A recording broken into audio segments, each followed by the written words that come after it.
Hey guys, tonight we begin with the remarkable resilience and, let's say, creative discomfort tolerance of the Viking people who somehow managed to survive Scandinavian winters without central heating.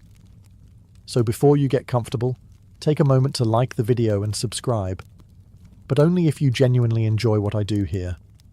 And let me know in the comments where you're tuning in from and what time it is for you. It's always fascinating to see who's joining us from around the world. Now, dim the lights, maybe turn on a fan for that soft background hum, or a space heater if you're feeling historically dishonest, and let's ease into tonight's journey together. When the temperature outside dropped to absolutely not, the Vikings didn't panic. They simply retreated into their longhouses, large, low, and only slightly less breathable than a modern sauna built in a cow barn. These longhouses were the Vikings' version of winter bunkers, constructed primarily from timber, if you lived near trees, or turf and stone, if you didn't. They were built low to the ground to conserve heat and wide enough to accommodate multiple families, and, in some cases, a few strategically placed cows. Because nothing says comfort like sleeping next to something that chews cud and farts steam. The key to surviving the cold was collective warmth. Think of a longhouse as one big communal thermal battery, human bodies, animal bodies, and a fire pit all operating in cosy, unventilated harmony. It was less house and more survival cuddle bunker. The hearth ran through the centre of the longhouse, acting as both stove and space heater. There were no chimneys because chimneys hadn't been invented yet, or more accurately they had, but not in places where people were still using bones as doorstops.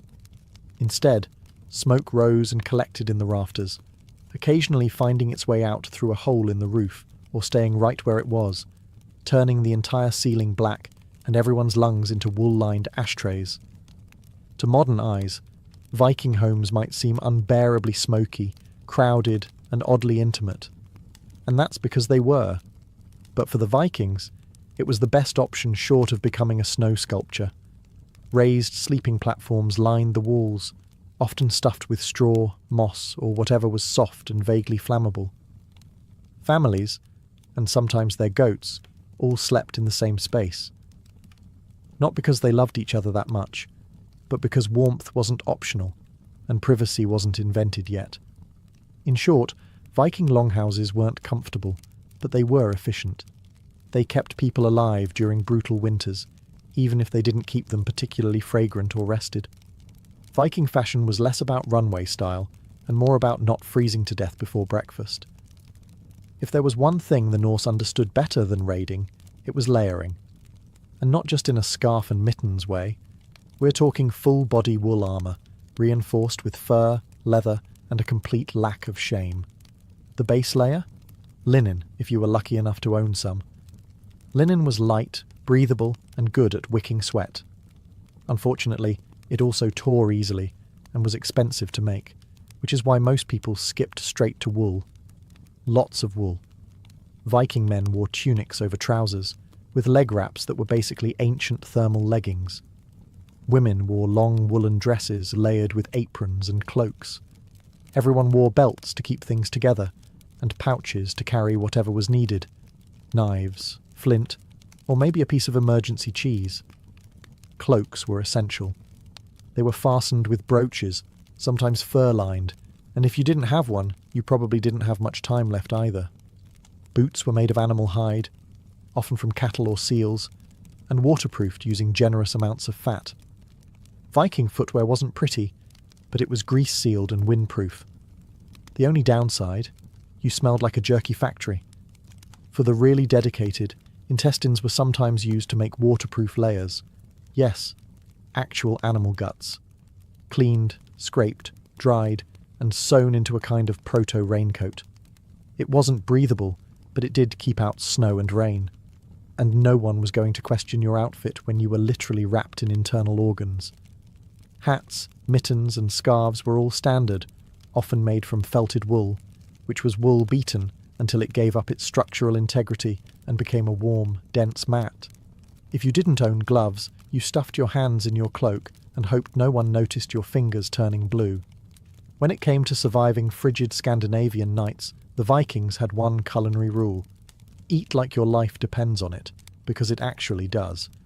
Calories weren't indulgence, they were insulation. Viking winter cuisine wasn't elegant, but it was dense, fatty, and almost aggressively practical. Let's start with the essentials: meat, dairy, grain, and preserved fish. Lots and lots of preserved fish. They smoked it, salted it, dried it, fermented it, then apologised to no one. Lutefisk, for example, is whitefish soaked in lye until it's equal parts food and dare. Not delicious, but impressively immune to spoilage.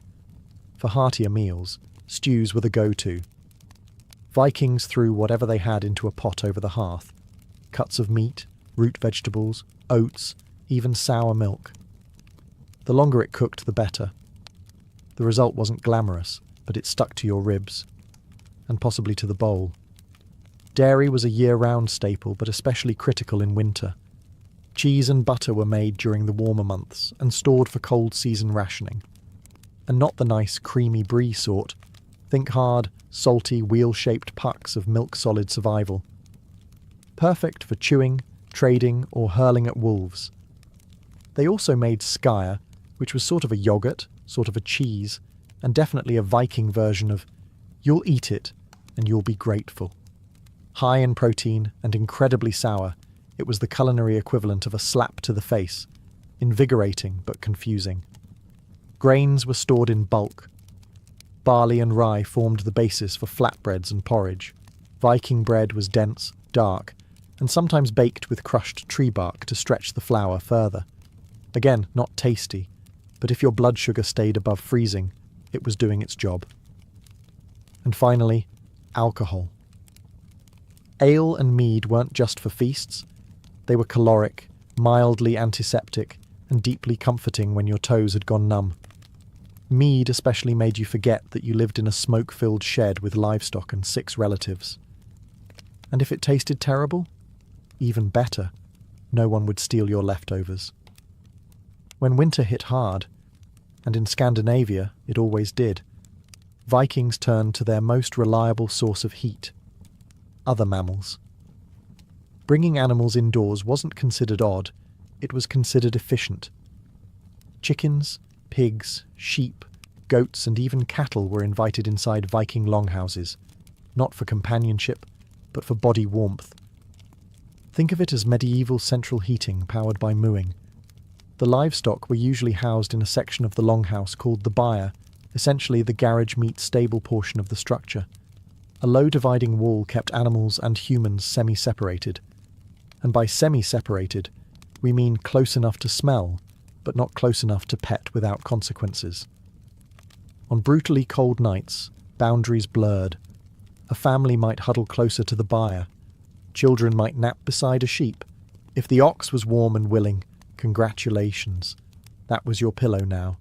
Not cosy, but undeniably effective. The logic was simple.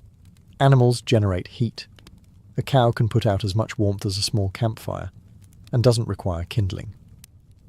In extreme conditions, that warmth could mean the difference between waking up frostbitten and waking up only slightly annoyed by the snoring pig. Of course, the side effects were less charming. You had to deal with the noise, the smell, and the occasional hoof in the wrong place. And yet, Vikings didn't complain.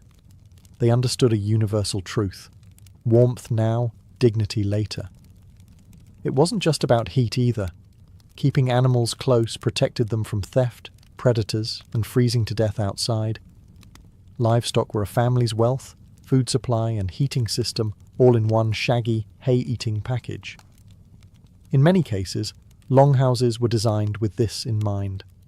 Builders intentionally channeled warmth from the byre toward the living quarters. It was architecture by survival instinct. Simple, effective, and unapologetically fragrant. Vikings didn't just survive the cold.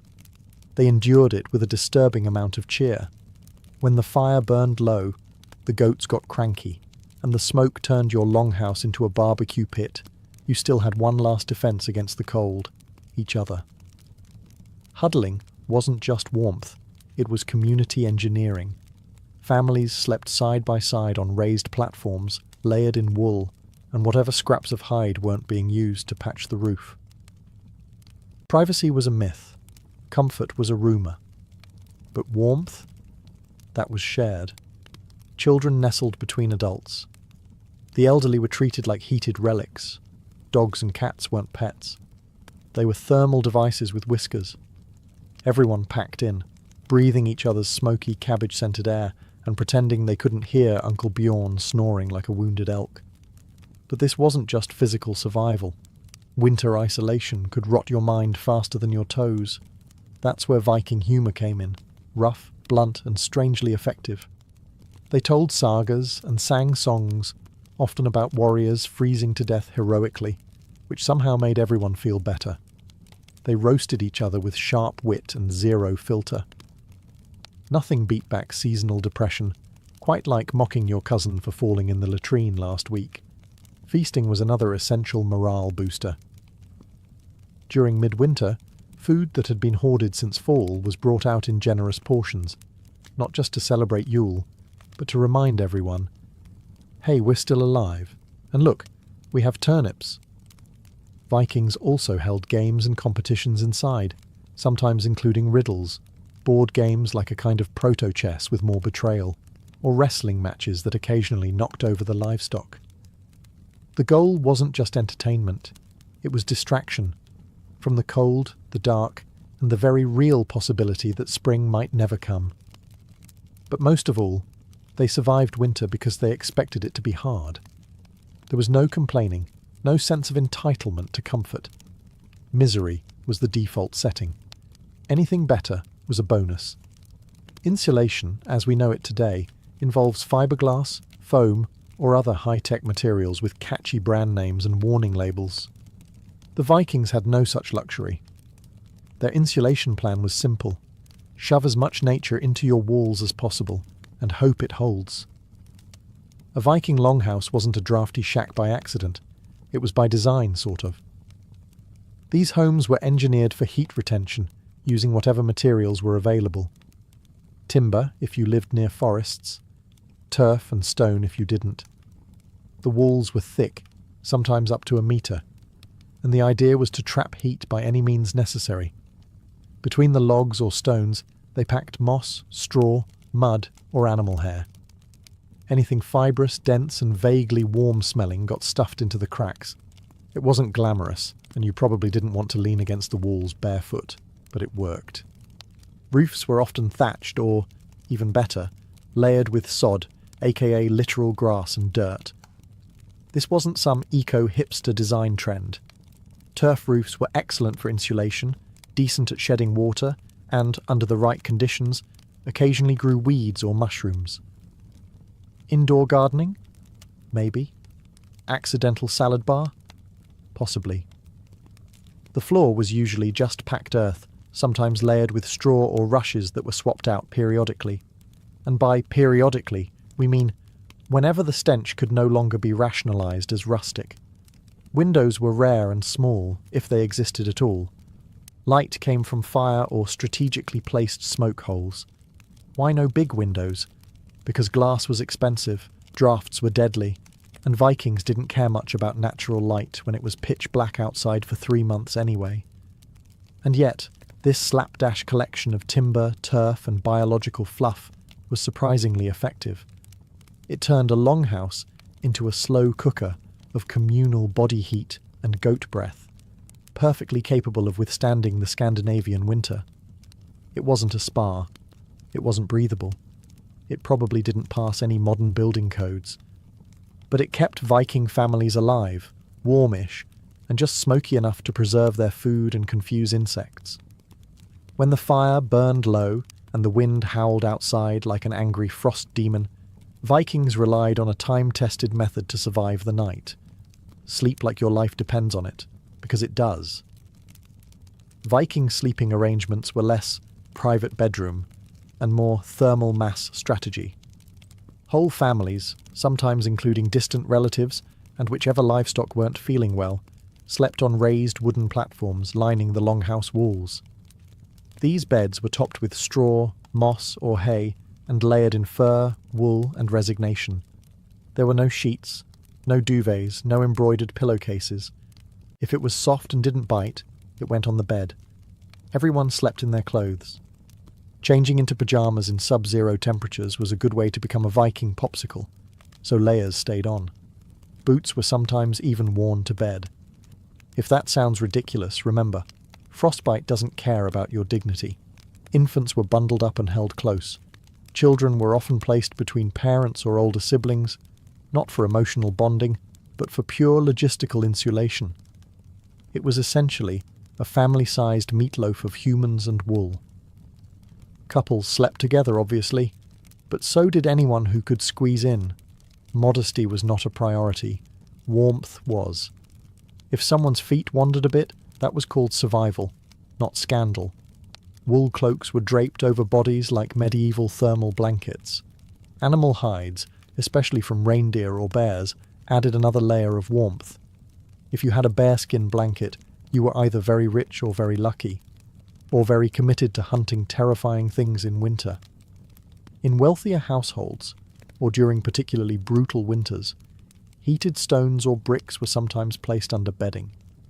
Yes, the Vikings had their own version of a hot water bottle, only heavier and more likely to burn your thigh.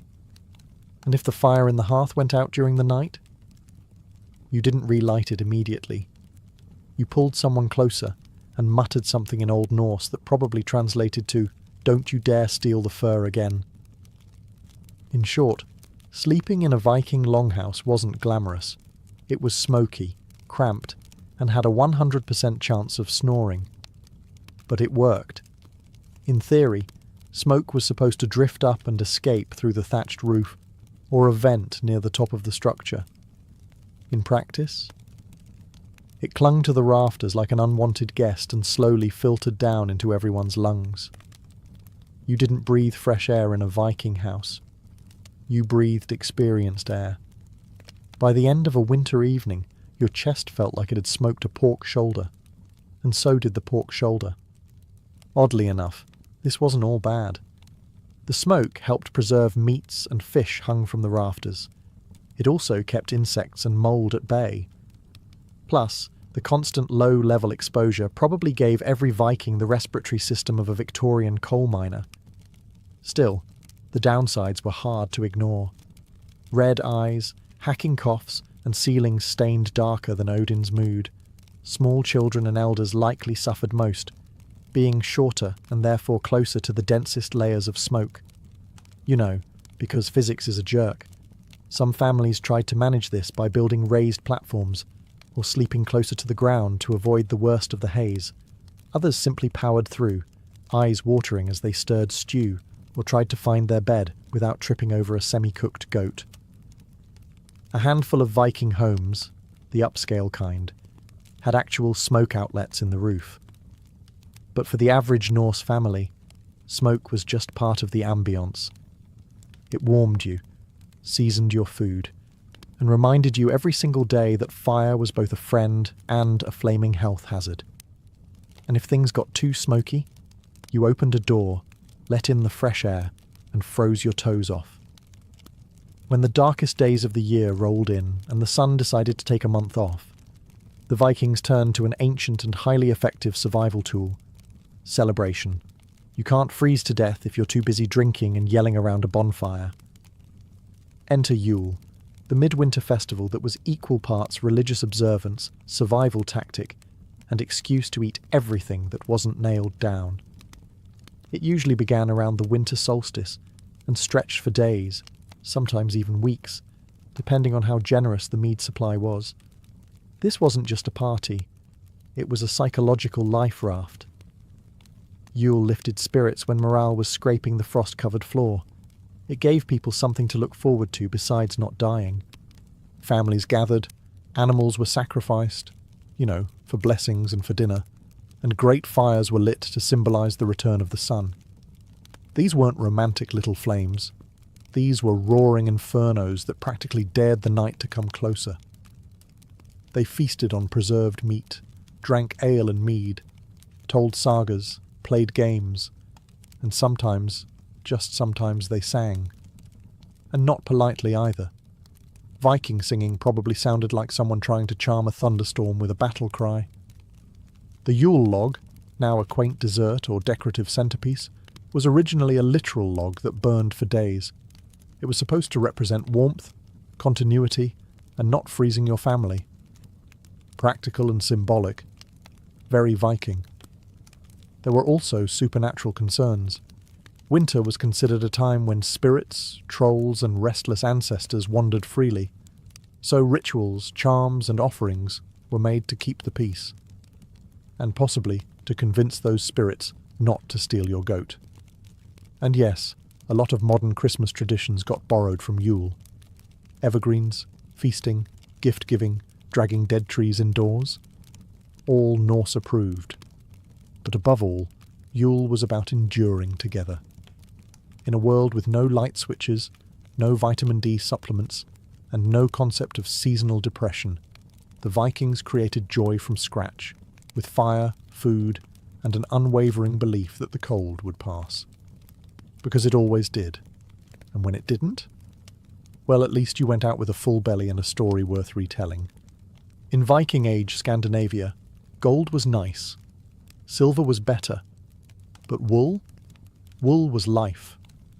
Wool wasn't just a material.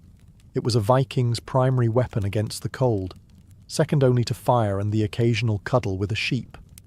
It was spun, woven, stitched, and layered into everything.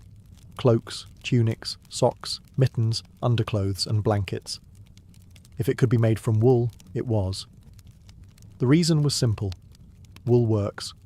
Unlike cotton, which clings to you like a cold, wet betrayal, wool retains heat even when damp, which is handy when your local weather forecast is freezing fog with a side of regret.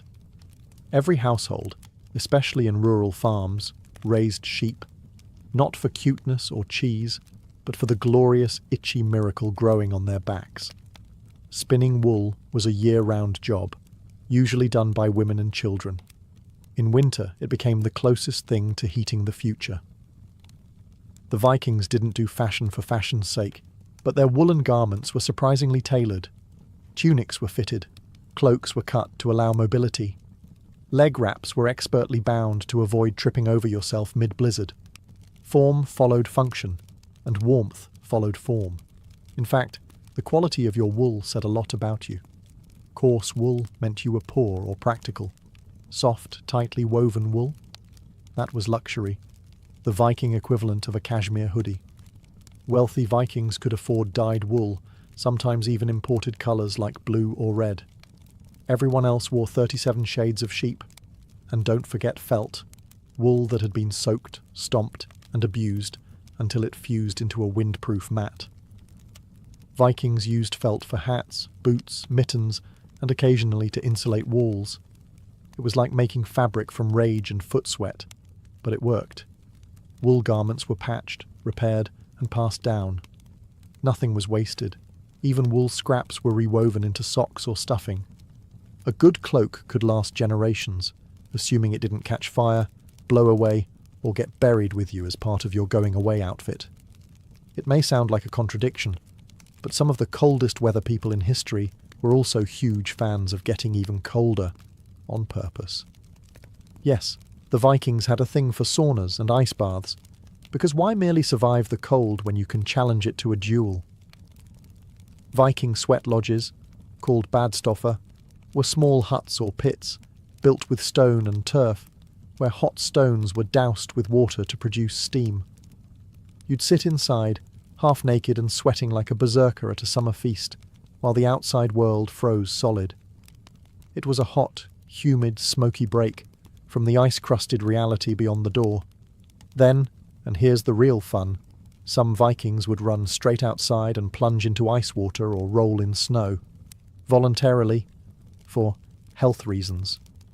Or, more realistically, because they were trying to prove to themselves, the gods, and anyone watching, that they feared absolutely nothing, not even hypothermia. These hot-cold rituals weren't just about showing off. They were practical. Sweating helped cleanse the body, or at least made you feel like you were doing something about the fact you hadn't bathed properly in weeks.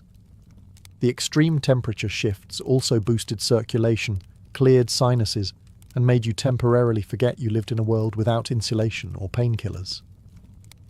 They also had a social function.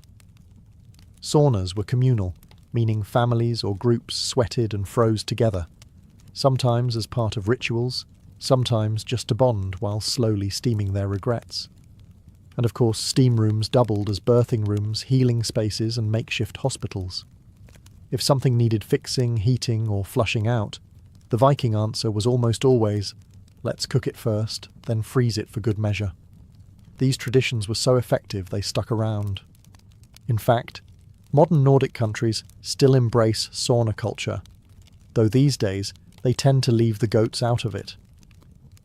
Surviving the cold was one thing. Surviving the boredom, that was its own kind of warfare. With long, dark nights, frozen ground, and months of not being able to raid, sail, or plant anything, Vikings had to get creative about passing the time indoors without losing their minds, or murdering their relatives. First up, repairs and prep work. Winter was prime time for sharpening weapons, fixing tools, restringing bows, and mending clothes. If your shirt had a hole in October, you'd better believe it was patched by candlelight in December, unless you enjoyed frostbite in creative new places. Then there was spinning and weaving. Women, children, and anyone with 2 functioning hands spent endless hours turning wool into yarn and yarn into garments. It wasn't glamorous, but you knew your cloak didn't make itself. Every stitch was another layer between you and death by wind chill. Crafting also came into play.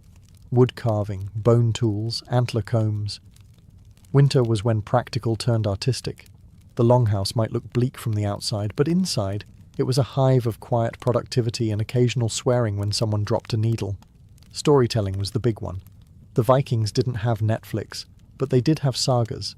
Epic oral tales of gods, heroes, monsters, and other family members who made poor life choices. These stories were passed down by firelight, each retelling slightly exaggerated for dramatic effect. Thor didn't just kill the giant. He punched the moon afterward, probably. Games helped too.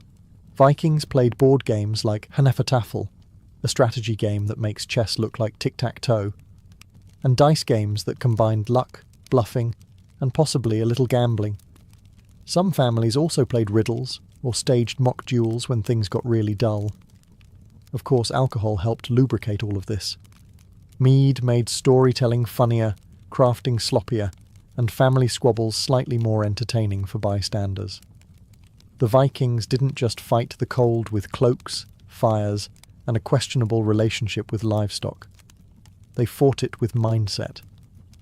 And not the inspirational poster kind, more like a grim, bone-deep refusal to be impressed by nature trying to kill them.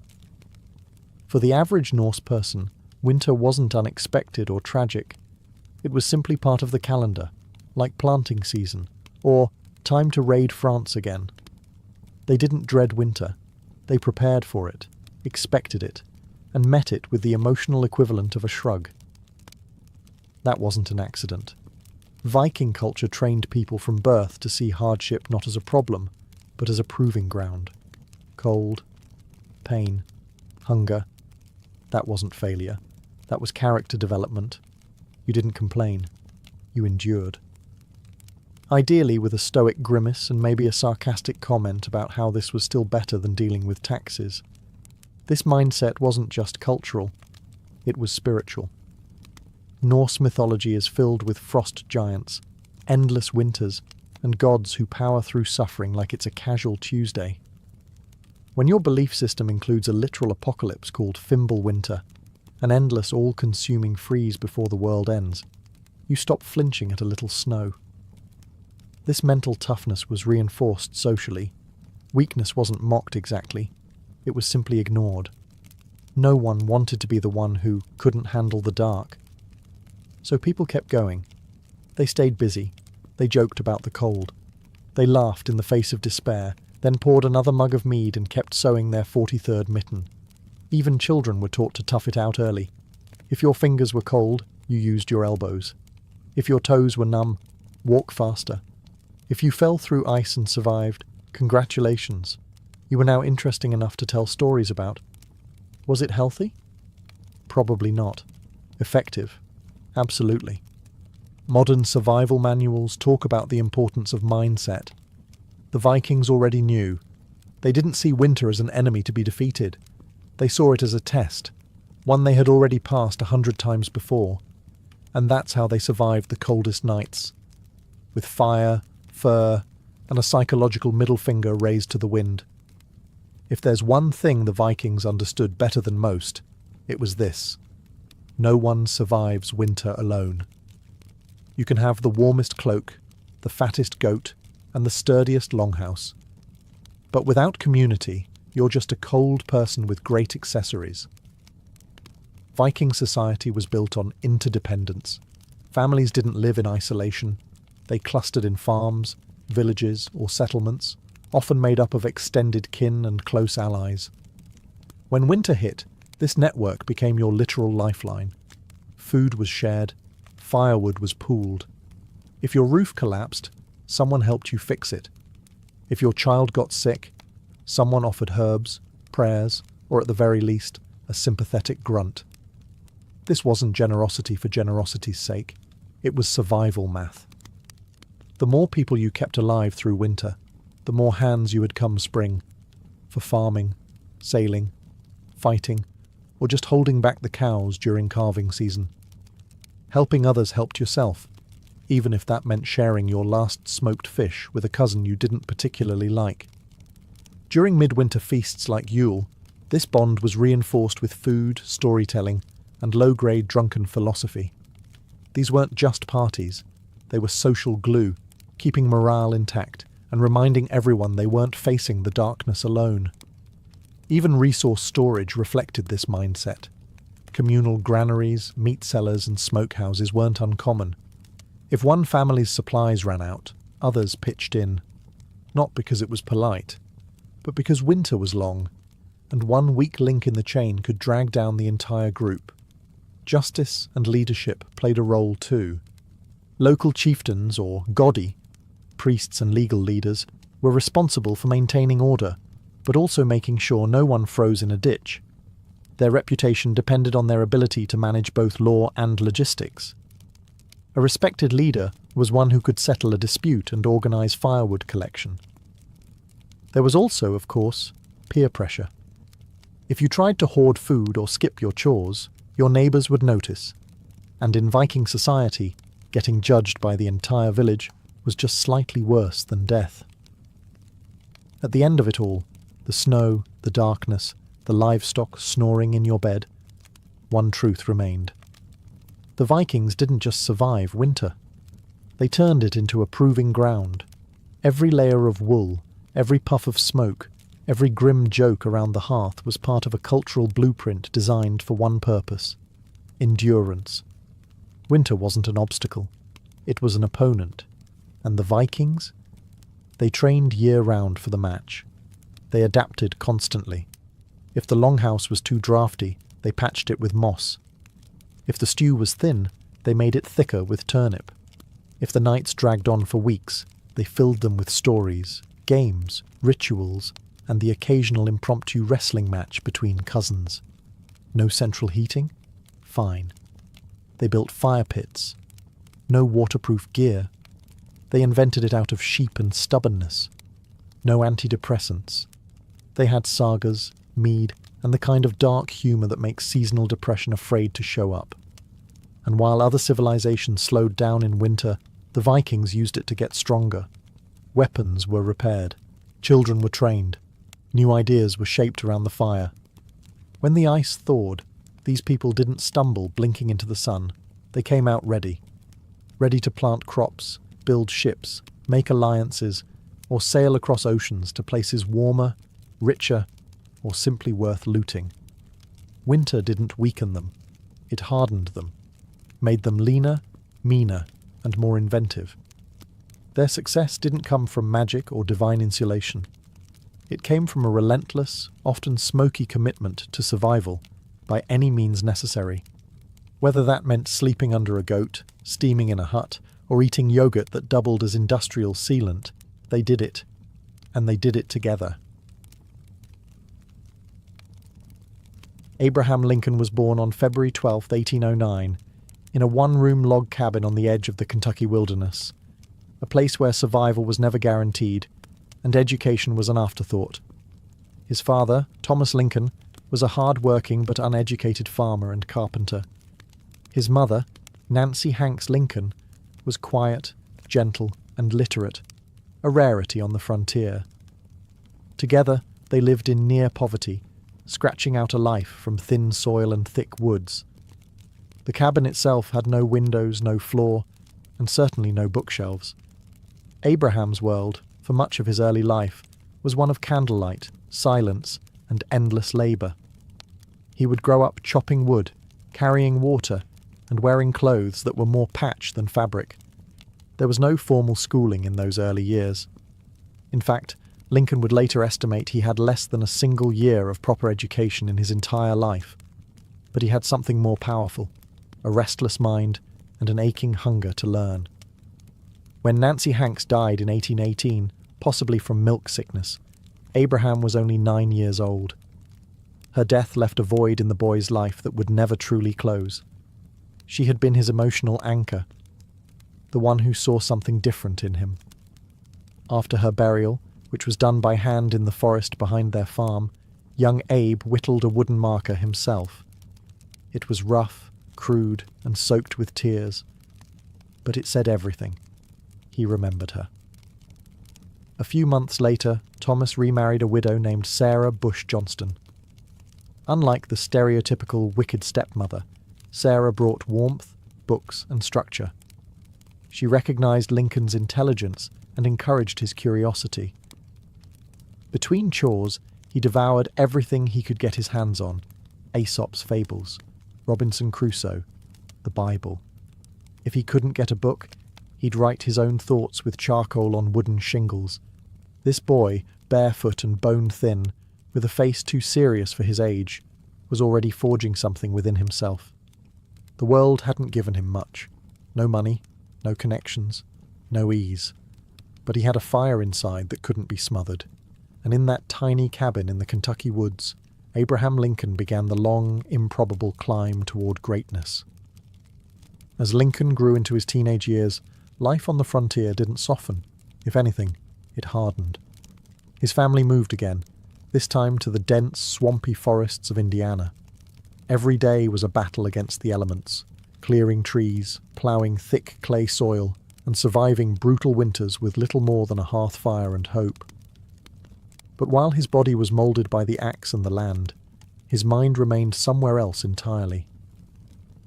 He became known among neighbours not for his strength, though he was impressively strong, but for his towering height and peculiar habit of reading during every spare moment.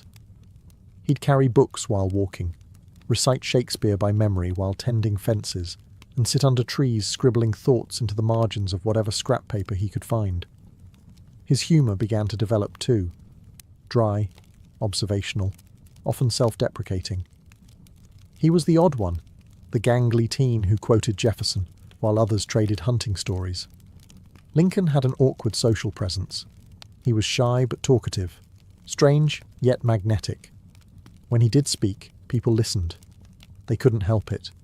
His words were clear, powerful, sometimes funny, but always aimed straight at something true. His moral compass, even then, pointed due north. He hated cruelty. He hated slavery. And he hated the way ignorance was used to justify both. Despite his lack of formal education, Lincoln began to develop a passion for law. The idea that words, not fists, could win battles intrigued him. He taught himself how to write clearly and argue logically. He read every book of law he could find.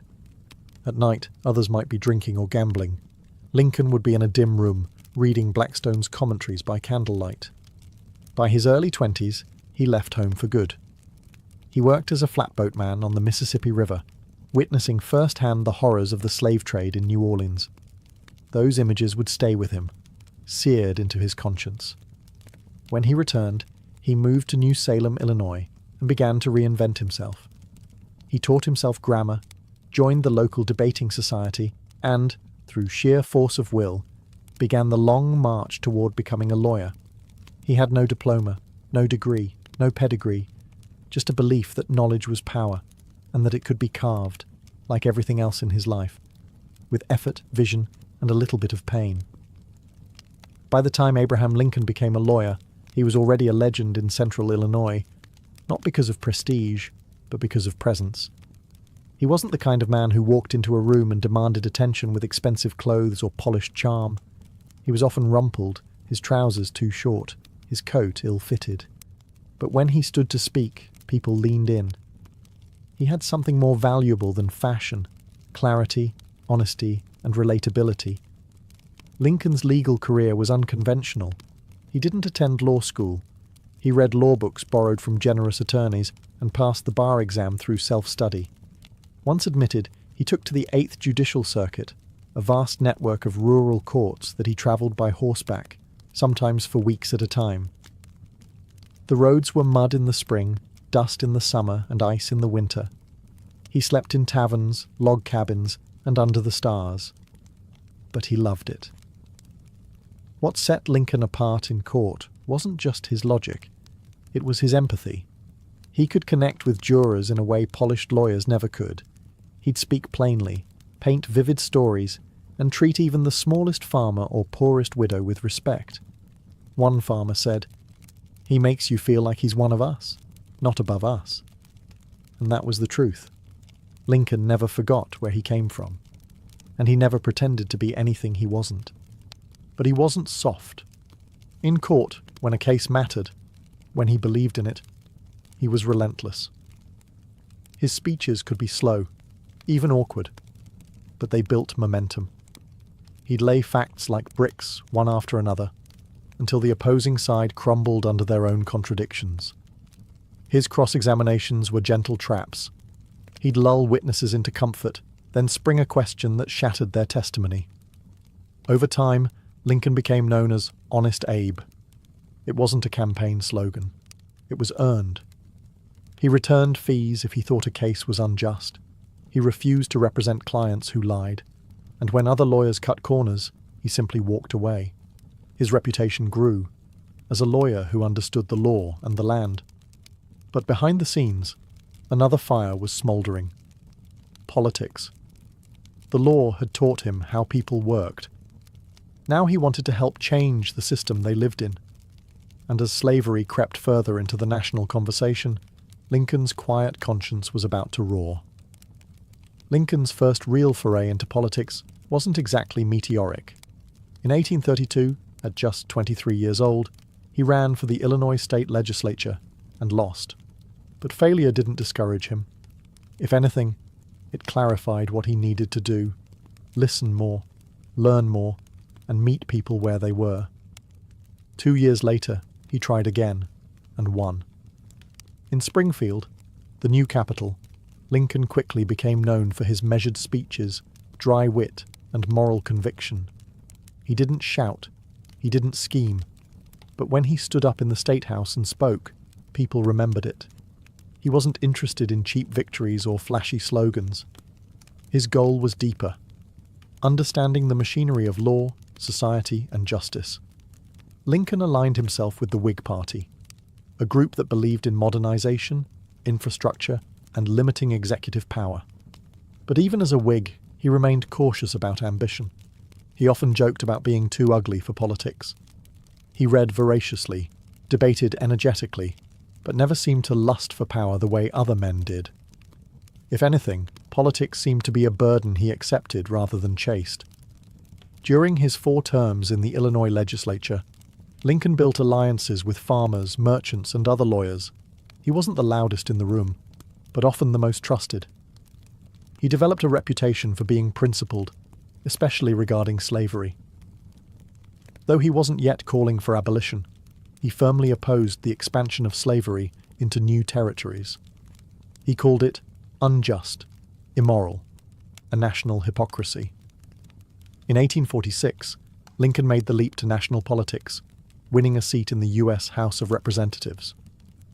There, he took a bold and unpopular stance against the Mexican-American War, calling it unconstitutional and unnecessary. This wasn't a winning move politically. His district didn't like it. He served a single term, and didn't run again. Back in Springfield, he returned to his law practice, married Mary Todd, a well-educated woman from a slave-holding Kentucky family, and tried to live a quieter life. But the nation was changing rapidly. The Compromise of 1850, the Kansas-Nebraska Act, and the expansion of slavery were tearing the country apart. Lincoln might have left politics, but politics hadn't left him. The debates were growing louder, bloodier. The Union was beginning to crack, and the man once known for his caution was about to rise, not as a candidate, but as a conscience. By the 1850s, the issue of slavery no longer simmered. It boiled. The Kansas-Nebraska Act of 1854, which allowed new territories to decide for themselves whether to permit slavery, ignited fierce violence and deeper division. Bleeding Kansas became a national symbol of chaos. For Abraham Lincoln, it was a turning point. He couldn't stay silent any longer. He returned to the political stage not with bluster, but with moral urgency. He joined the newly formed Republican Party, a coalition of former Whigs, Free Soilers, and abolitionists, all united against the expansion of slavery. Lincoln wasn't a radical abolitionist. He didn't call for immediate emancipation yet, but he believed deeply that slavery was wrong, and that allowing it to spread into new states was both dangerous and unjust. In 1858, he was thrust into the national spotlight during his Senate campaign against Stephen A. Douglas, one of the most famous politicians in America. The two agreed to a series of debates across Illinois, and what followed became one of the most famous political showdowns in American history, the Lincoln-Douglas debates. Douglas defended popular sovereignty, the idea that each state should choose whether to allow slavery. Lincoln countered with clarity. "A house divided against itself cannot stand," he declared. If slavery continued to spread, it would tear the Union apart. He argued that the nation couldn't endure permanently half slave and half free. He didn't win that Senate race, but he won something greater: national attention. Newspapers reprinted his words across the country. People who had never heard of Lincoln before now whispered about the lanky lawyer from Illinois with the deep-set eyes and deeper convictions. Though he lost, he'd proven himself. He stood toe-to-toe with one of the great orators of the time, and never flinched. He challenged the nation's comfort, not for personal gain, but because his conscience demanded it. Privately, Lincoln wrestled with the enormity of the issue. He once wrote that if slavery isn't wrong, then nothing is wrong. But he also knew that acting too quickly could shatter the fragile Union. Still, the die was cast. The national mood was shifting, and Lincoln was rising with it, not as a politician with easy answers, but as a voice of moral clarity in a time of moral fog. By 1860, America stood on the edge of a knife. Sectional tensions had reached a breaking point. Slavery wasn't just a moral debate anymore. It was a political firestorm. Southern states threatened secession, and the Republican Party was scrambling to find a leader who could unite the North without sparking immediate war. That unlikely figure turned out to be Abraham Lincoln. At the Republican National Convention in Chicago, he was not the frontrunner. In fact, most expected the nomination to go to Senator William Seward of New York, a polished statesman with decades of political experience. But Lincoln had something the others didn't: a clean reputation, a moderate tone, and powerful momentum from his debates with Douglas. His team campaigned hard behind the scenes, emphasizing his frontier roots and personal honesty. Lincoln was portrayed as the self-made man, the rail splitter who rose from nothing. His humble beginnings weren't a liability. They were a symbol of American potential. By the third ballot, he secured the nomination, and the political world blinked in surprise. The general election was bitter and fractured. The Democratic Party split in two, with northern and southern factions backing different candidates. Lincoln's name didn't even appear on most southern ballots, but in the north and west, he carried immense support. On November 6, 1860, he was elected the 16th President of the United States with just 40% of the popular vote, but a decisive electoral majority. He didn't celebrate. In fact, the mood was grim. Within weeks, South Carolina voted to secede. 6 more southern states followed before Lincoln even took office. The country was unraveling faster than anyone expected. As he prepared to travel from Springfield to Washington, D.C. for his inauguration, Lincoln received death threats daily. Some warned he wouldn't survive the journey. Security was so tight that he had to sneak into the Capitol by train under the cover of night, disguised and unannounced. This was not the triumphant arrival of a conqueror. It was the reluctant entrance of a president-elect whose election had cracked the Union. When Lincoln finally took the oath of office on March 4, 1861, he faced a country divided, angry, and armed. And yet, in his address, he reached not for vengeance, but for peace. "We are not enemies, but friends," he said. "We must not be enemies." But the winds of war were already howling at the door. Barely a month after Abraham Lincoln took office, the first shots were fired at Fort Sumter in South Carolina. The Civil War had begun. What followed was the bloodiest conflict in American history, a brutal test not just of military might, but of Lincoln's character, leadership, and resolve. Lincoln had no military background. He had briefly served as a captain in the Black Hawk War, but had never seen combat. Now, he was commander-in-chief of a nation at war with itself. He spent long nights in the War Department, reading telegrams, studying maps, and learning strategy on the fly. He read books on warfare, questioned his generals, and obsessed over troop movements. He wasn't a warrior by nature, but he became one by necessity. His early presidency was marked by frustration. General after general disappointed him.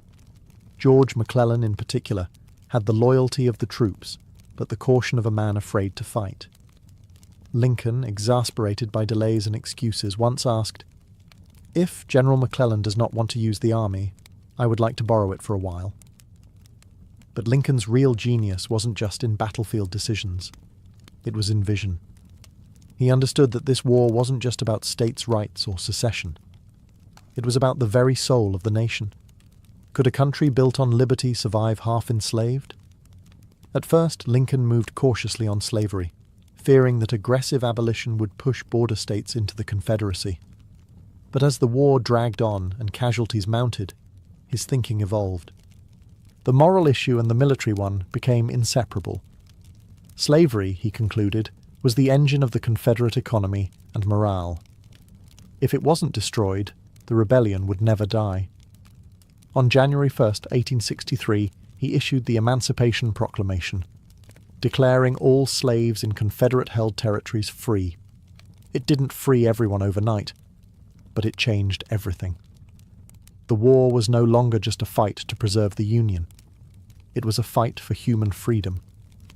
Internationally, it closed the door on British or French support for the Confederacy.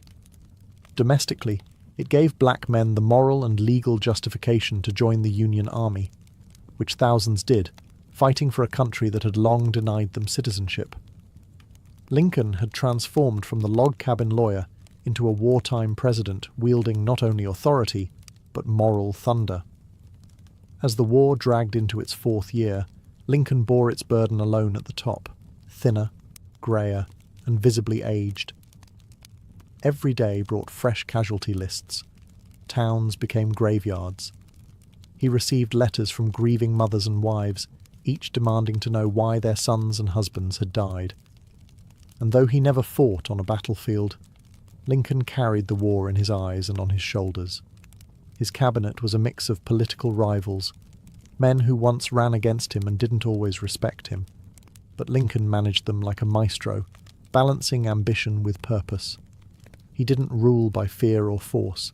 He ruled with patience, stories, and clarity. Even his critics began to admit the man had steel beneath the smile. And then came Gettysburg.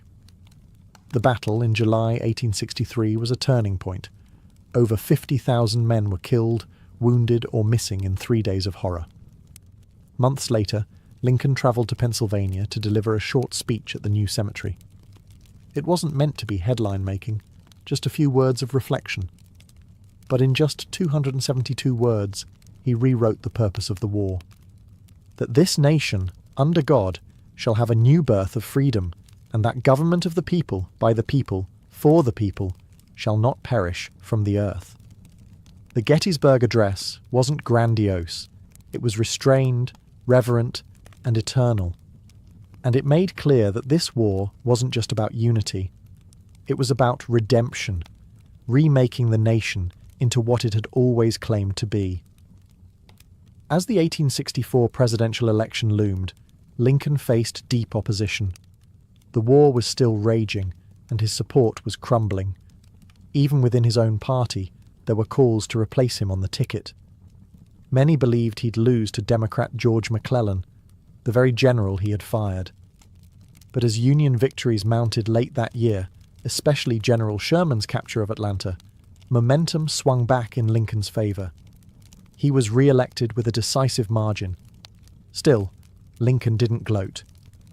"It is not in my nature to triumph over anyone," he said. The war was nearly won, but Lincoln knew peace would be harder. The Union could be rebuilt with muskets. But the nation's soul? That would take something much deeper.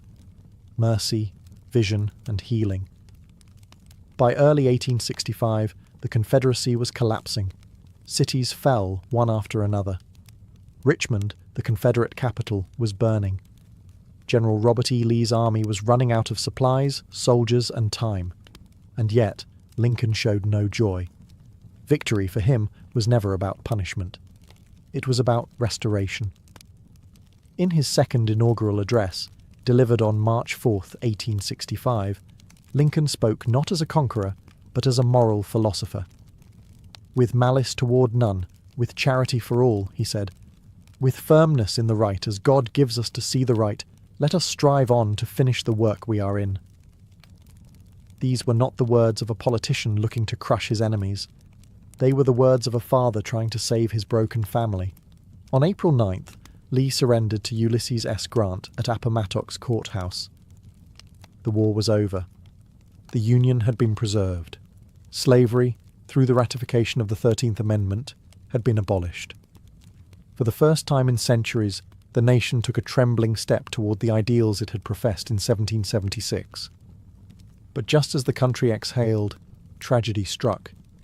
Only 5 days after the surrender, Abraham Lincoln attended a play at Ford's Theatre in Washington.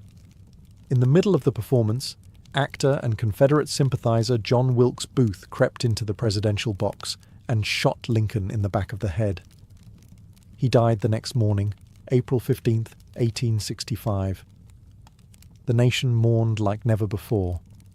Black Americans, many newly freed, wept in the streets. Former enemies, even in the South, acknowledged the depth of the loss.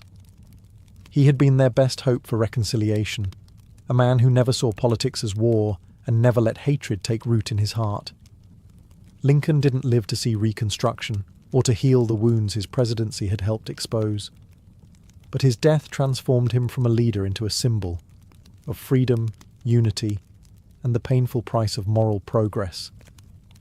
From the dirt floor of a Kentucky cabin to the highest office in the land, Abraham Lincoln rose without money, without privilege, and without cruelty. He led a nation through its darkest hour not with blinding brilliance, but with steady, stubborn light. And that light, dimmed by an assassin's bullet, still burns in the story of America. When we imagine the ancient world, we usually think of mighty empires, glittering temples, and epic battles. What we rarely consider is how these people pooped. Yet sanitation, or the lack of it, shaped daily life as much as any king or war. Behind every marble palace or clay brick home, someone had to deal with the mess. And in a time without flush buttons or scented sprays, that was a far more public and pungent affair than we like to admit.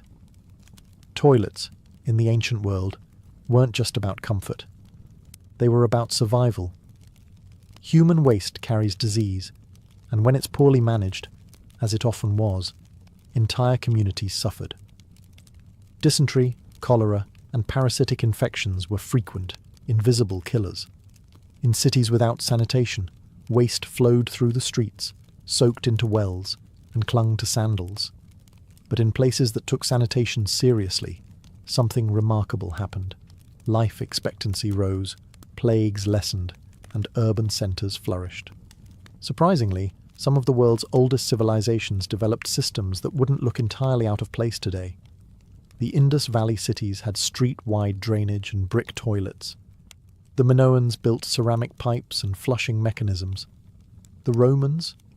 They practically turned waste management into an art form. And while other societies, like the Vikings or early Chinese dynasties, handled things a bit more rustically, even they had methods that reflected cultural ideas about health, modesty, and the natural world. But let's be clear, ancient toilets were not always private, not always clean, and certainly not dignified. Communal latrines were often the norm, especially in military camps or urban centres. Picture 20 stone holes in a row, no dividers, everyone seated elbow to elbow, gossiping or arguing while doing their business. Sponges on sticks were passed around. Water was used to rinse, not always to flush. And beneath it all, quite literally, were the earliest forms of sewers, cesspits, and sometimes just plain open ditches. Sanitation was a mirror of a society's values. Where it was neglected, chaos followed. Where it was engineered, civilization bloomed. And if you're brave enough to look past the filth, you'll discover a hidden history, one where pipes, pits, and poop tell us more about ancient life than monuments ever could. Long before the Romans laid down aqueducts, or the Greeks dreamed of public baths, the people of the Indus Valley were already solving one of civilization's dirtiest problems: sanitation. Dating back to around 2600 BCE, the cities of Harappa and Mohenjo-Daro, located in what is now modern-day Pakistan, were surprisingly advanced in their urban planning, particularly when it came to managing human waste. At first glance, the remains of these ancient cities might seem like nothing more than dusty ruins. But look closer, and you'll find a highly organized network of brick-lined streets with standardized measurements and, most impressively, covered drainage systems running alongside them.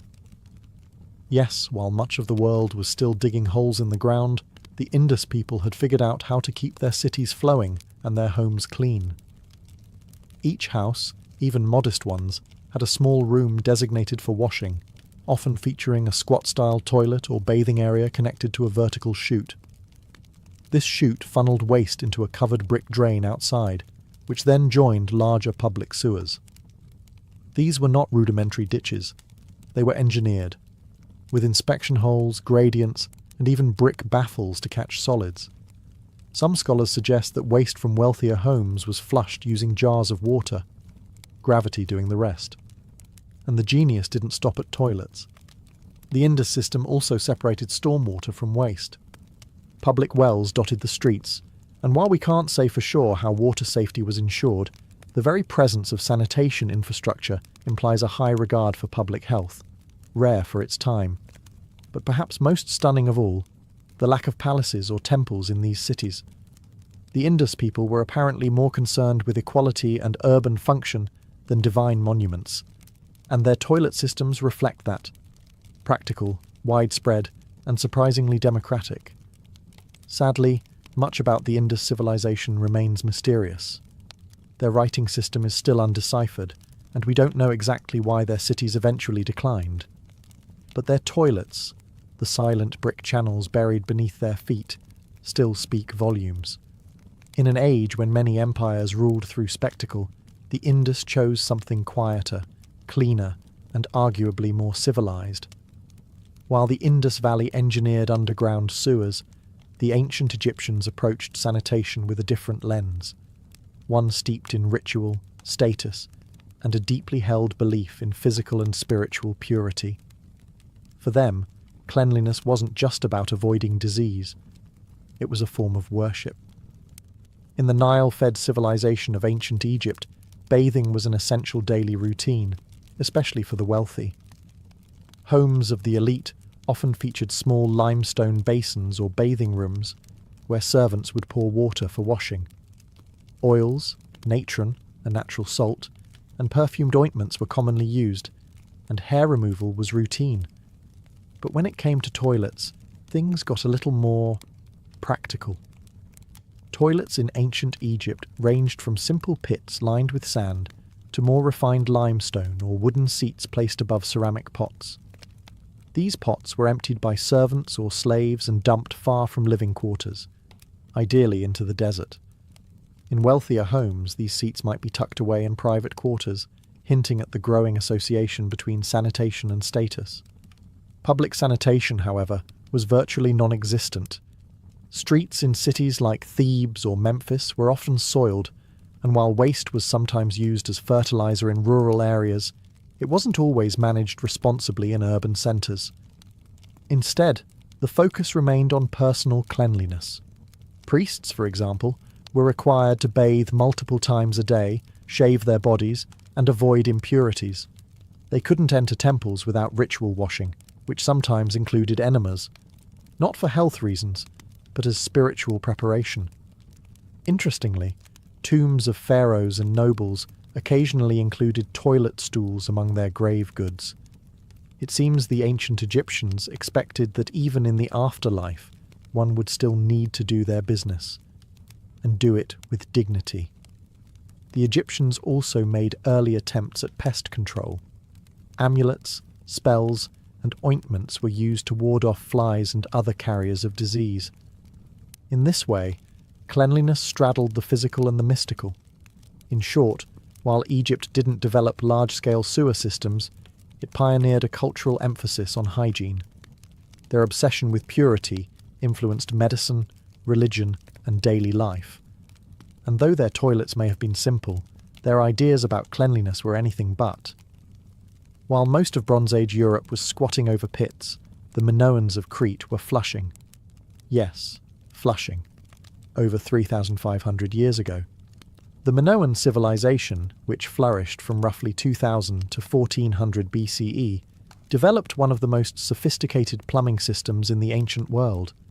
Their capital at Knossos wasn't just home to labyrinth myths and frescoes. It also had multi-story buildings with running water and working toilets. The Minoans understood something that many civilizations wouldn't figure out for centuries: gravity and water pressure. Their palaces had terracotta pipes laid beneath the floors and inside walls, channeling rainwater and spring water into fountains, baths, and, perhaps most notably, latrines. In the Queen's Megaron of Knossos, archaeologists discovered what may be the oldest known flush toilet: a wooden seat set over a stone basin connected to a vertical pipe, which could be flushed with water manually poured from a vessel. Bathing was also a high priority. The Minoans constructed large ceramic bathtubs, not unlike those found in modern homes. Water could be supplied from rooftop tanks or aqueducts and drained through underground channels. The use of U-shaped water traps to block odours, a precursor to the modern plumbing trap, has even been proposed, though this remains debated. What's particularly striking is the integration of these systems into elite homes, suggesting that comfort and cleanliness were signs of prestige. Unlike later Roman latrines, which were public and communal, Minoan sanitation leaned private. Your toilet was in your own home, a luxury even many 19th century Europeans didn't have. The Minoans weren't just practical, they were stylish about it. Their bathrooms were decorated with colourful frescoes and elegant plasterwork. Sanitation, it seems, could be both functional and fashionable. Unfortunately, the fall of the Minoan civilization around 1450 BCE, possibly due to volcanic eruptions, tsunamis, or invasions, led to the loss of these innovations. It would take over 1,000 years for similar toilet technology to re-emerge in other parts of the Mediterranean. Still, the ruins of Knossos whisper a simple truth. The desire to stay clean, flush away waste, and bathe in privacy isn't a modern obsession. It's ancient, deeply human, and, in the case of the Minoans, impressively advanced. When it comes to ancient sanitation, no civilization made a bigger, bolder statement than the Romans. By the height of the Roman Empire, they had mastered the art of infrastructure: aqueducts, roads, And yes, toilets. For the Romans, sanitation wasn't just about cleanliness, it was about civilization itself. And that meant making toilets public, efficient, and, surprisingly, social. Walk into any major Roman city, from Pompeii to Londinium, and you'd likely find public latrines, open rooms with long stone benches, each carved with evenly spaced holes. No stalls, no dividers, just elbow-to-elbow seating. Beneath the benches ran a steady stream of water to carry away waste, and a secondary channel held sponge sticks, tessoria, the Roman answer to toilet paper. These sponges were rinsed communally in water and vinegar, then reused. Hygienic? Not quite. Functional? Very. For the Romans, using the toilet wasn't a private ordeal. It was a social event. People chatted, gossiped, conducted business, all while taking care of nature's call. Latrines were often decorated with mosaics or inscriptions, some of them humorous or even crude. Graffiti inside Pompeii's latrines includes complaints about bad smells, poor plumbing, and, of course, rude users. But Roman sanitation extended far beyond toilets. Their cities were crisscrossed with cloaca, enormous sewer systems, the most famous being the Cloaca Maxima in Rome. Built initially to drain marshes, it became the backbone of Rome's waste management system. Rainwater, urine, and feces all flowed through it, fed by aqueducts that brought in fresh water from miles away. In private homes, wealthier Romans had indoor latrines that emptied into cesspits or directly into the sewers. The poor relied on chamber pots, which were sometimes dumped from windows into the street, despite laws forbidding it. Apartment dwellers, especially in insulae, multi-story tenements, suffered the worst. Many buildings lacked plumbing entirely, and the lower floors often flooded with sewage. Interestingly, Romans taxed urine. Emperor Vespasian even instituted a pee tax on public urinals, a move so infamous that his name is still associated with urinals in France and Italy today. In short, Roman toilets weren't just advanced. They were loud, crowded, political, and strangely progressive, offering perhaps the first large-scale attempt at truly communal sanitation. While the Romans embraced public defecation like a community picnic, the ancient Greeks took a more modest approach. To them, bodily functions were personal, something to be handled quietly, discreetly, and preferably alone. That said, they still made significant contributions to sanitation and cleanliness, just in a very different tone. In most Greek homes, the toilet was simple, a clay pot or stone seat over a cesspit. There were no flushing systems, no sewer connections in ordinary residences. The waste was usually collected and manually emptied, often by slaves, into pits or dumped in remote areas. Urban streets sometimes included open drains, but as cities grew, so did the smell. Sanitation was a problem, but not always a priority. Yet the Greeks were obsessed with bathing. Gymnasia, where men exercised naked, were almost always connected to large public bathhouses. These weren't just for scrubbing off sweat. They were central social institutions, places to network, debate philosophy, and prepare for civic life. Unlike Roman baths, which were extravagant and filled with marble, Greek baths were simpler, often circular tubs, cold water basins, or shallow pools. Water management was crucial to this culture of bathing. The Greeks built aqueducts, cisterns, and terracotta pipe systems to supply fresh water to cities like Athens. In fact, the Athenian agora had one of the earliest known examples of a public latrine, complete with stone seats and a drainage system. But these remained rare. The public toilet was never truly normalized in Greek society as it was in Rome. What the Greeks lacked in plumbing, they made up for in theory. Hippocrates, the so-called father of medicine, was among the first to link sanitation to health. He suggested that dirty water and filth could spread disease, a radical idea at the time. His recommendations for clean air, fresh water, and dry housing would later influence Roman city planning. The irony is stark. The civilization that gave us democracy and drama still preferred to handle its dirtiest business in private. Sanitation, for the Greeks, was not about infrastructure. It was about individual discipline and philosophical hygiene, clean body, clean mind. And while their latrines may have been crude, their obsession with purity, physical and moral, helped lay the foundation for modern public health thinking. In ancient China, cleanliness was both a personal duty and a reflection of cosmic balance. Sanitation, while not as infrastructure-heavy as in Rome or the Indus Valley, was still deeply woven into daily life, through customs, philosophies, and a surprisingly wide range of toilet tools. Most ancient Chinese homes did not have toilets in the modern sense. Instead, chamber pots were the norm. These portable ceramic or bronze containers came in all shapes and sizes, from utilitarian to ornate, depending on one's status. After use, servants or family members would empty the pots into larger household cesspits or take them outside the city walls.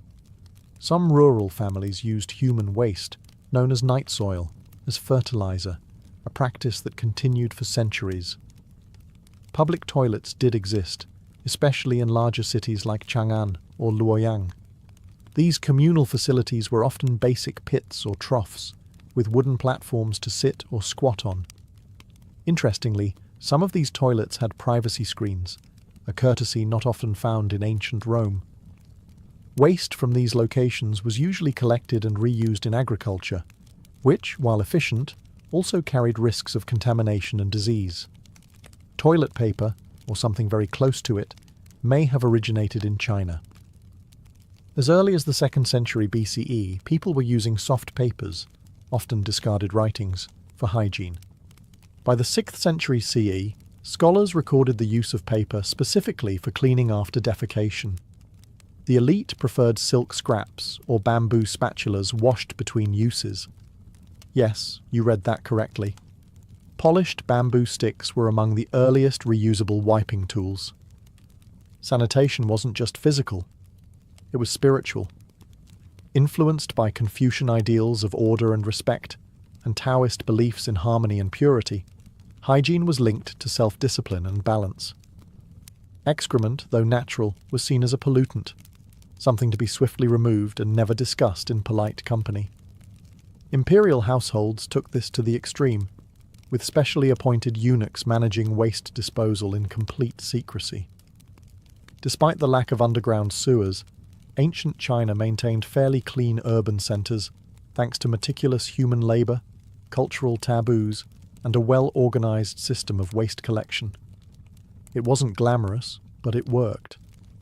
Through chamber pots, composting, and paper wipes, the Chinese found their own path to sanitation, one that was humble, efficient, and deeply rooted in tradition. When it comes to ancient sanitation, the Vikings might not be the first group that comes to mind. Known more for their raids than their routines, Norse hygiene was actually more sophisticated and surprisingly disciplined than stereotypes suggest. Beneath the horned helmet myths lies a culture that, while rough around the edges, took personal cleanliness and waste management more seriously than much of medieval Europe. In Viking settlements, especially in places like Jorvik, modern-day York, England, and Hedeby in modern Germany, archaeologists have uncovered latrine pits lined with timber or stone, basic, functional toilets used by both individuals and households. These pits were often dug a short distance from homes and were sometimes covered by wooden structures to provide privacy and shelter from the harsh northern climate. The waste from these latrines, a combination of human excrement, food scraps, and animal remains, tells us more than just what Vikings ate. It shows that they had a method of centralized waste disposal. In some cases, these pits were periodically cleaned out and reused. In others, new pits were simply dug when the old ones filled. Some evidence even suggests early composting practices, as waste would naturally decompose and return to the soil over time. Inside homes, chamber pots and buckets were common, especially during long, frozen winters when stepping outside wasn't exactly ideal. These were usually emptied into latrine pits or dung heaps near the outskirts of a settlement. While not glamorous, it was practical, and far more sanitary than throwing waste into the street. a practice common in some medieval cities. But hygiene wasn't just functional, it was cultural. Vikings bathed regularly, often once a week, usually on lagdaga, washing day, the origin of the English word Saturday. Combs, ear cleaners, and tweezers made from bone or antler are common finds in Norse archaeological sites. Personal grooming mattered, not just for appearance but for social status and marriage prospects. While Viking sanitation lacked the engineering feats of Rome or the ritual purity of Egypt, it was rooted in pragmatism. They didn't build sewers or invent toilet paper, but they managed their waste, kept clean, and adapted to a harsh environment with earthy, no-nonsense solutions. In the land of ice and iron, even the business of doing your business was handled with the blunt efficiency of a people who didn't have time for fuss. Across civilizations and centuries, one truth remains constant. No society could thrive without figuring out what to do with its waste. From the hidden sewers of the Indus Valley to the communal latrines of Rome and the chamber pots of ancient China, humanity's relationship with sanitation has always walked a fine line between necessity and neglect. What's striking is how different cultures prioritized hygiene. Some, like the Romans and Minoans, invested heavily in infrastructure. They built aqueducts, flush systems, and sewage networks that, in some cases, rivaled the functionality of 19th century cities. Others, like the Greeks and Chinese, placed cleanliness in the realm of personal virtue, linking it to health, ethics, and harmony with nature. Still others, like the Vikings, took a ruggedly practical approach. Dig a pit, wash when you can, and don't let filth fester near your food. Despite their differences, these societies were all working toward the same goal: separating people from their waste. The reasons varied: to prevent disease, to honor the gods, to preserve public order. But the outcome shaped how cities grew, how laws were made, and how people viewed their bodies. Ironically, much of this ancient wisdom was lost during the Middle Ages in Europe. After the fall of Rome, sophisticated sanitation systems crumbled, public toilets disappeared, sewers clogged, disease surged.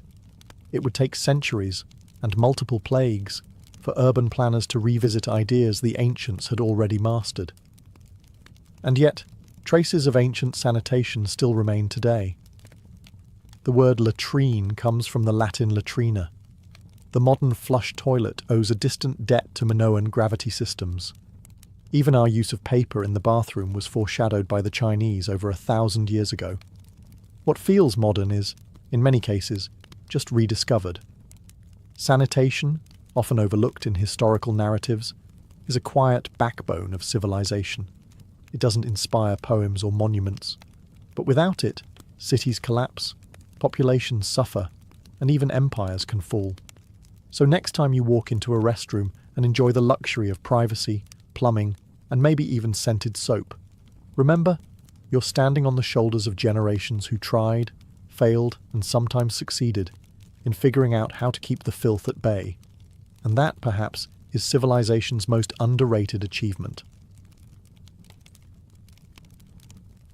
Before satellites, compasses, or even writing, humans had an instinct to map, not just to record where things were, but to make sense of their place in a vast and often terrifying world. A map wasn't just a picture of terrain. It was a story, a belief system, a survival manual. It told people where the rivers flowed, where the sun rose, where the spirits dwelled, and where danger waited just beyond the known. Some of the earliest maps weren't drawn on parchment or paper. They were etched into stone, scratched onto bone, or woven into oral memory. Prehistoric carvings from the Upper Paleolithic period, over 14,000 years ago, show animals, riverbanks, and clusters of huts. Were they maps in the modern sense? Not quite, but they captured space in relation to movement and meaning, a fundamental start. As early societies emerged and trade routes expanded, maps became essential tools of power. They guided merchants through mountains and deserts. They helped kings draw borders and tax their subjects. They even tried to explain the cosmos, mixing astronomy with theology. To map the stars was to touch the divine. To draw a city was to impose order on chaos. But mapping wasn't always about accuracy. In fact, ancient maps were often wildly distorted by today's standards. What mattered was meaning, not measurement. The centre of the world was always home, whether that was Babylon, Jerusalem, or the island of Delos. Lands grew or shrank depending on their importance.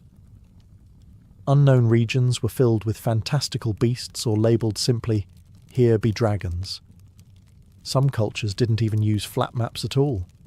Polynesian navigators, for instance, crafted stick charts that recorded ocean currents and island swells, not for the eye, but for the hands and the mind.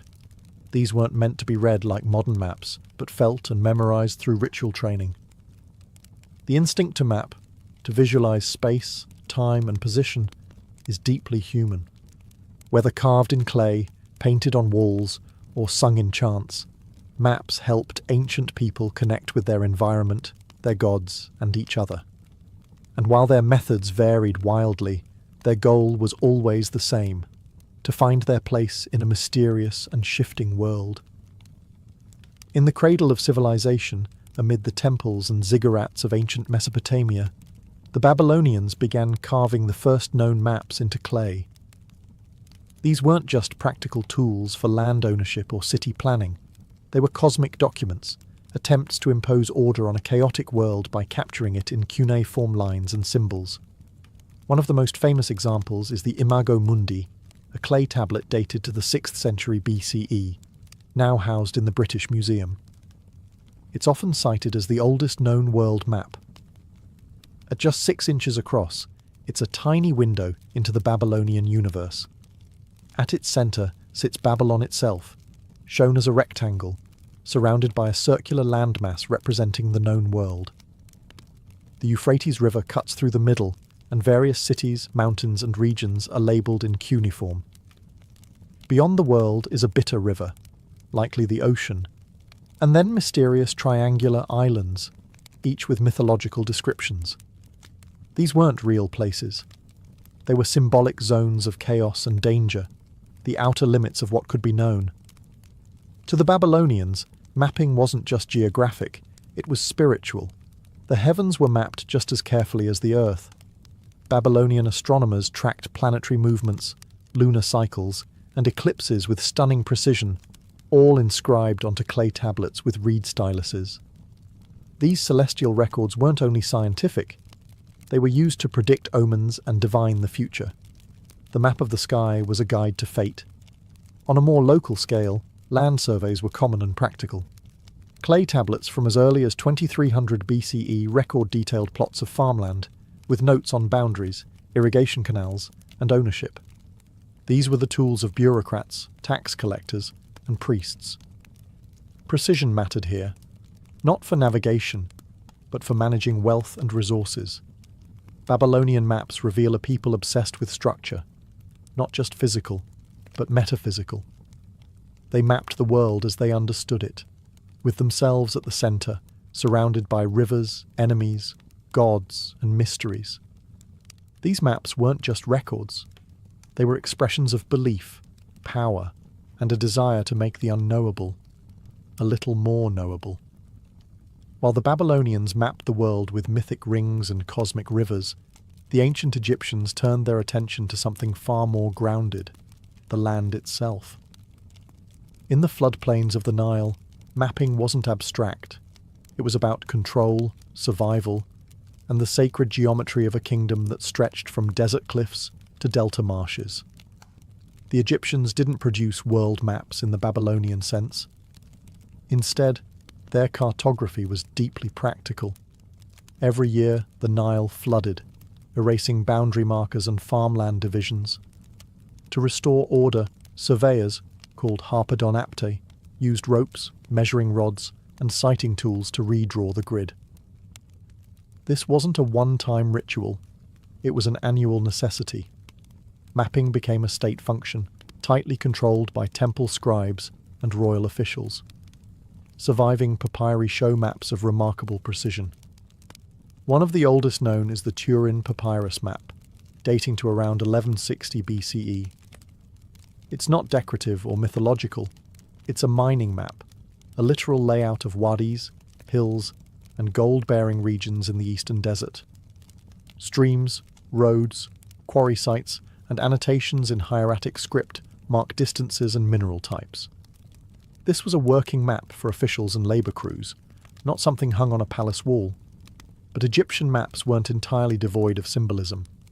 Temples were often built in alignment with celestial events, and cities were laid out with cosmological order in mind. The map wasn't just a tool. It was a manifestation of Ma'at, the Egyptian concept of balance and harmony. Land division and urban planning followed sacred principles.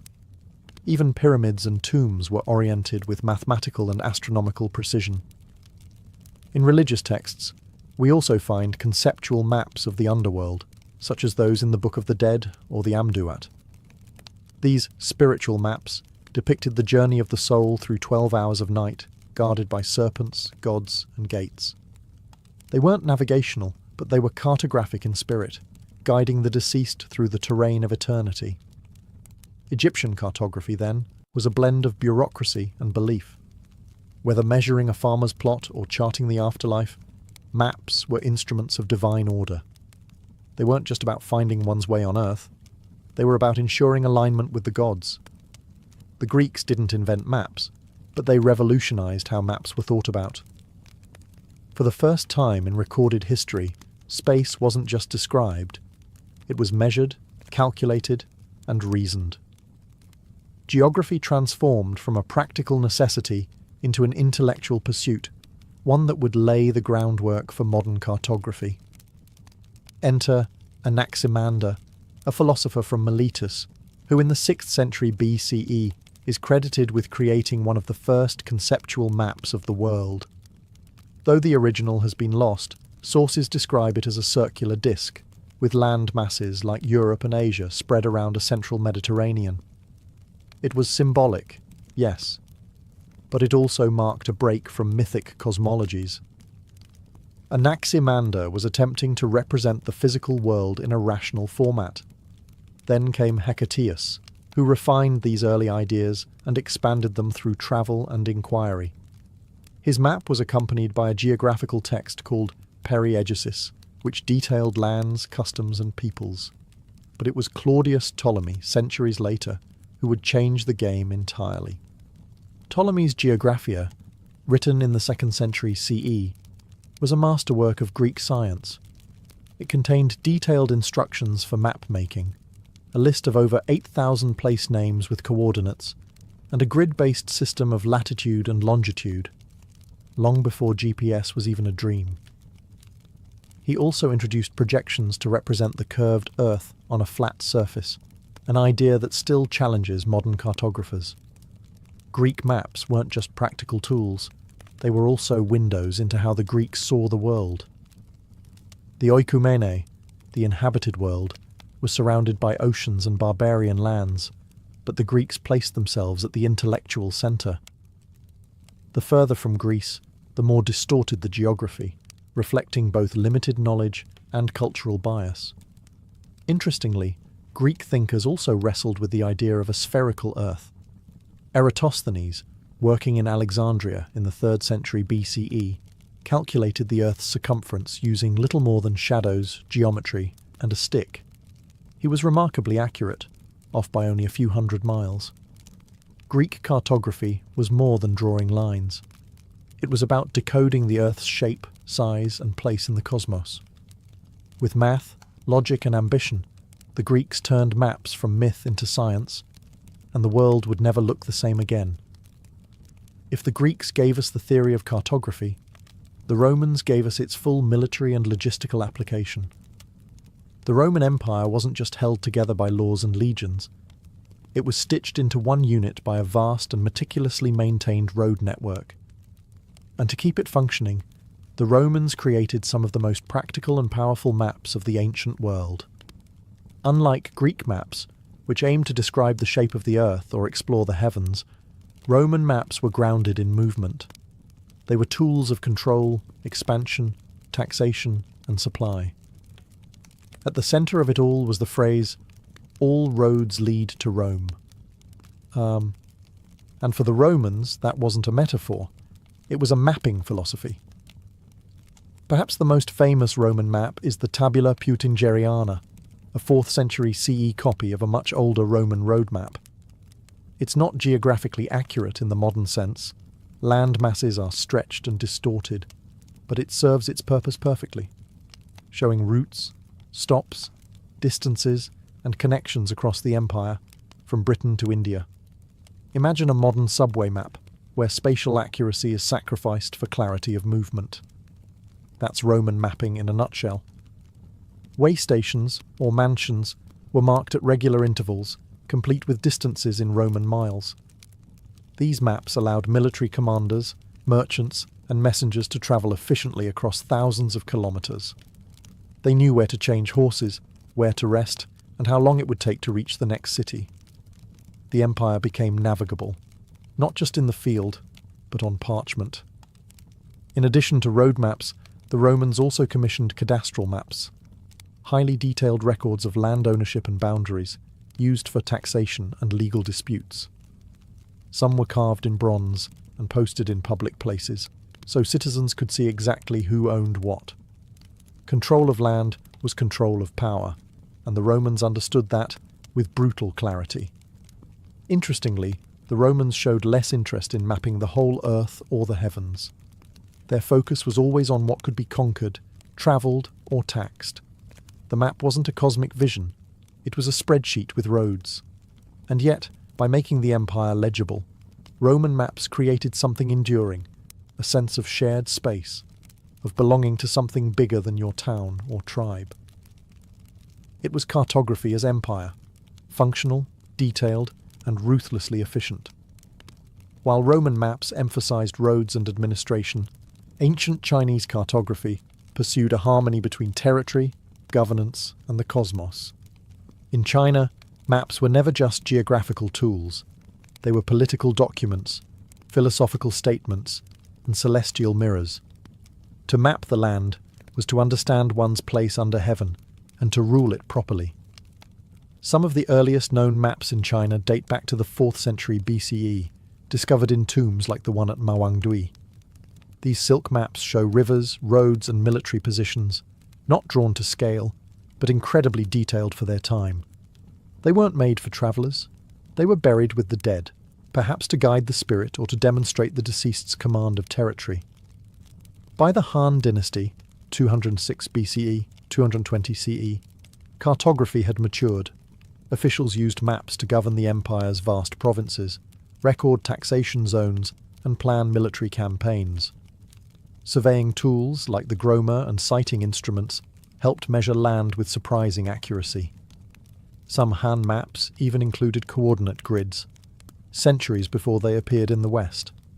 One of the most influential Chinese geographers was Pei Shu, active in the 3rd century CE. He established principles for scientific map-making, emphasizing scale, direction, and consistent measurement, ideas that would become foundational to later Chinese and Korean mapping traditions. His work was so respected that he was dubbed the father of Chinese cartography. But Chinese maps weren't only concerned with Earth. Cosmological charts were deeply important. The Chinese sky was mapped in constellations grouped into celestial palaces and symbolic animals, the azure dragon of the east, the white tiger of the west, and so on. These star maps guided everything from agriculture to imperial rituals. The emperor, as the son of heaven, was believed to rule in alignment with celestial order. If his maps, and by extension his governance, fell out of harmony, so did his right to rule. In China, the map was not merely a tool of bureaucracy, it was a bridge between heaven and earth. Whether carved into stone, painted on silk, or etched into bronze, a map represented more than land. It reflected the emperor's ability to impose clarity on the chaos of the world. Far from the massive empires of Eurasia, the Polynesians developed one of the most unique and abstract forms of mapping the world, one that didn't rely on paper, ink, or scale, but on deep experience and intuitive memory. These were the stick charts of the Marshall Islands, and they represented a radically different way of understanding geography, not by land, but by sea. The Polynesians were master navigators. Thousands of years before European explorers crossed the Atlantic, they were sailing vast stretches of the Pacific, navigating by stars, swells, bird behavior, and cloud patterns. With no compasses or written language, their maps had to function differently. Not as static images, but as memory aids and tactile guides for apprentice navigators. Stick charts were built from thin coconut fronds or wooden strips, lashed together with twine. The curves represented ocean swells, which behaved predictably in open water. Small shells or knots marked islands. The arrangement of the sticks captured wave refraction and interference patterns, knowledge that allowed navigators to read the ocean's surface like a road map. There were different types of charts. Rebelib charts covered entire archipelagos, while Meadow focused on smaller regions or specific voyages.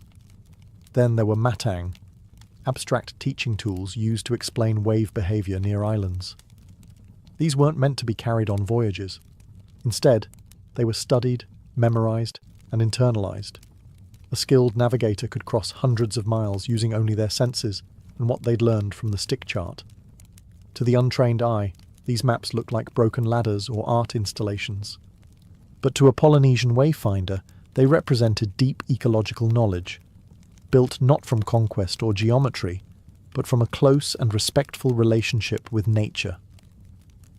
Polynesian cartography challenged the Western notion that a map must be visual and literal. Their maps were physical, experiential, and often invisible during travel. It wasn't about recording space, it was about feeling it. In many ways, these charts blur the line between science and spirituality. They were passed down through oral tradition, guarded by navigation schools, and held sacred.